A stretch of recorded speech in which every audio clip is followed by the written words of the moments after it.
রাত করতে নিয়েছে তোরা জানোস, রাত 8টা বাজে এখনো লাইট অফ করস না, নিজেরাও ঘুমাস না, আরেকজনকে ঘুমাইতে যাস না। এ মামা তো শার্টটা করতে নিছিস রে? শার্টটা তো হেভি সুন্দর রে।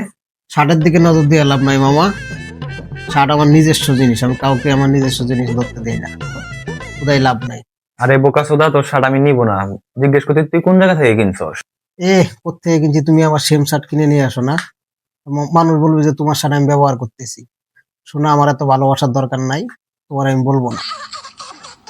মামা, তুই আদিতমিরি থেকে একটা অটো নিয়ে ডাইরেক্ট চলে আয় এখানে। আমার বাসায় যতদিন খুশি তুই ততদিন থাকতে পারিস, সমস্যা নাই। যতদিন ইচ্ছা ততদিন মানে? আমাদের রুমে একদিনের বেশি গেস্ট এলাও না, ওটা জানোস না?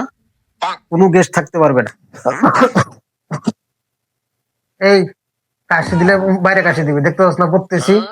এই যে শোনা, গার্লফ্রেন্ডের সাথে কথা বলবা, বাইরে গিয়ে কথা বলো। রুমে পড়াশোনা হইতেছে, কোনো ডিস্টার্ব করিও না, বাইরে যাও।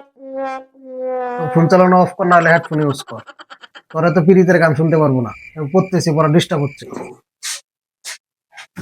এই যে হ্যালো, রুমে ঢুকছো, দরজা লাগালে তোমার পকেট থেকে ওটা টাকা কাটে নিবে? আরে মামা, একটা বই নিতে আসছি, বই নিয়ে চলে যাবো, যাওয়ার সময় দরজা লাগাই দিয়ে যাবো, সমস্যা নাই। বই কেন? আমাদের রুমে 1 সেকেন্ডের জন্য আসলে দরজা লাগাইতে হয়, এখানে বাতাস ঢুকে, মশা ঢুকে, কত কি হয় জানো?